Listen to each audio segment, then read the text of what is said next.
Amuleto. Substantivo masculino.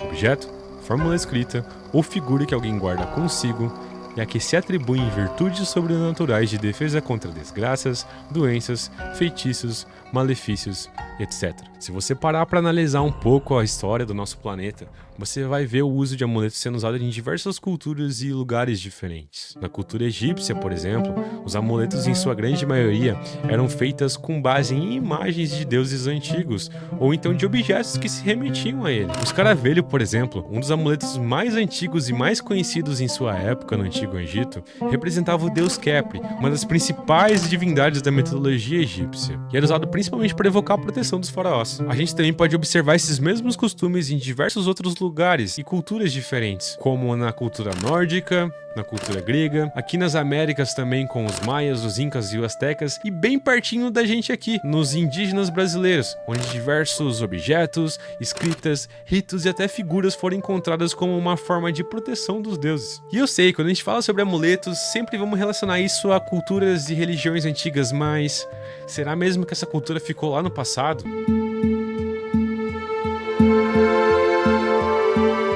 Por mais que em sua grande maioria os amuletos tenham essa origem de povos antigos, nem todos eles ficaram lá atrás. Muitos deles ainda podem ser observados nos dias atuais, viu? Às vezes até considerados acessórios estilosos, como colares bonitos, acessórios ou até em estampas de camiseta. E cara, o que tem gente que usa essas imagens sem saber o real significado por trás disso. Se você fizer uma rápida pesquisa na internet, você vai encontrar diversos rituais e amuletos que trazem boa sorte, dinheiro, amor. Aliás, você sabe toda aquela tradição de vestir roupas de cores específicas no final do ano? Pois é, como você deve ter percebido, os amuletos estão por toda parte. Mas, afinal, qual que é o problema disso tudo?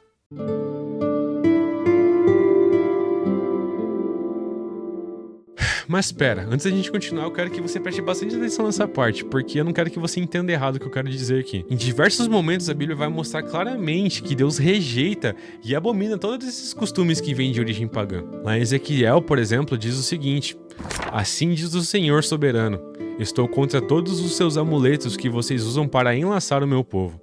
Eu os arrancarei de seus braços e libertarei o meu povo, como pássaros que alguém solta de uma gaiola. Em Isaías 42:8 diz o seguinte: eu sou o Senhor, e este é o meu nome.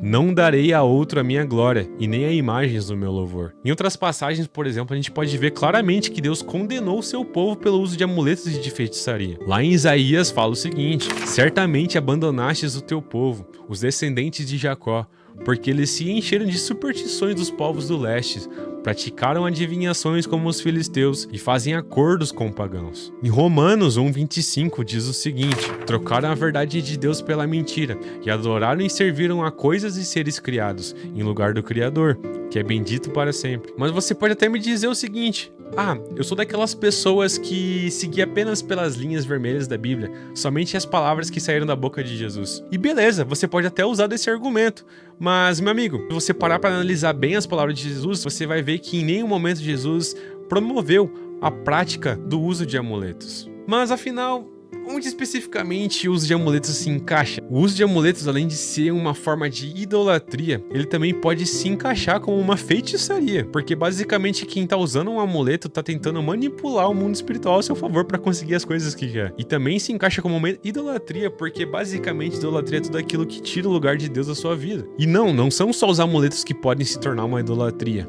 O seu relacionamento pode se tornar uma idolatria. O dinheiro pode se tornar uma idolatria. O teu corpo pode se tornar o seu próprio Deus. E diversas outras coisas que, ao serem colocadas em primeiro plano na sua vida, isso se torna uma idolatria. E sim, isso é um pecado. Logo, quando você coloca a sua confiança em um objeto e até mesmo a sua fé nessa coisa, você está basicamente tirando a tua fé e confiança de Deus. Os amuletos e ídolos, sim, eles nos afastam de Deus. Porque uma vez que um objeto ele tem o poder de te proteger, de te curar, logo, para que Deus ia te servir? Sim, infelizmente esse é o pensamento e a lógica que muitas pessoas têm nos dias atuais. E geralmente as pessoas que se apoiam no uso de amuletos têm uma grande tendência a confiar mais no poder do próprio braço e buscar suprir os próprios desejos a todo custo. E quem faz tudo isso você já sabe, né? Gálatas 5, 19 ao 21 diz o seguinte: quando seguem os desejos da natureza humana, os resultados são extremamente claros: imoralidade sexual, impureza, sensualidade, idolatria, feitiçaria, hostilidade, discórdias, ciúmes, acessos de raiva, ambições egoístas, dissensões, divisões, inveja, bebedeiras, festanças desregradas e outros pecados semelhantes. Repito o que disse antes: quem pratica essas coisas não herdará o reino de Deus. Um pouco mais para frente diz o seguinte: aqueles que pertencem a Cristo Jesus crucificaram as paixões e os desejos da sua natureza humana. Uma vez que vivemos pelo Espírito, sigamos na direção do Espírito em todas as áreas de nossa vida. Não nos tornemos orgulhosos, provocando e invejando uns aos outros. E eu sei, talvez você esteja assistindo esse vídeo e pensar: pô, Jean, mas eu já sabia de tudo isso que você me falou, todas essas simbologias, todos esses objetos, eu sei que eles desagradam a Deus. E cara, deixa eu te dizer um negócio: por mais que sua grande maioria esses amuletos têm sim uma origem de religiões e povos antigos, isso não é uma verdade absoluta não, tá? Com a própria definição da palavra diz, um amuleto é tudo aquilo que alguém deposita com uma tamanha confiança e fé de aquilo trará uma proteção ou boa sorte. Por conta disso, praticamente qualquer coisa pode se tornar um amuleto. Inclusive, você mesmo que está assistindo esse vídeo pode já ter feito uso ou está nesse exato momento fazendo uso de um amuleto. Mas calma, não tô dizendo que você faz isso de propósito. Muitas das vezes isso é criado pelo nosso próprio inconsciente. E você sabe do que eu tô falando. Sabe aquela camiseta de time que você sempre usa quando seu time vai jogar? Ou então aquela pulseira que você sente que você não pode tirar ela por nada? Ou então aquele colar que você sente lá dentro de você que por algum motivo você não pode sair de casa sem usar ele? Você sabe do que eu tô falando. Inclusive, nesse exato momento, talvez o Espírito Santo já esteja te incomodando e te revelando alguns desses amuletos que você faz uso, ou talvez que você já fez em algum momento da sua vida. Pois é, infelizmente a gente pode afirmar que boa parte dos cristãos já fez ou ainda está fazendo uso de amuletos. Inclusive, vamos falar um pouco mais sobre os amuletos no mundo cristão.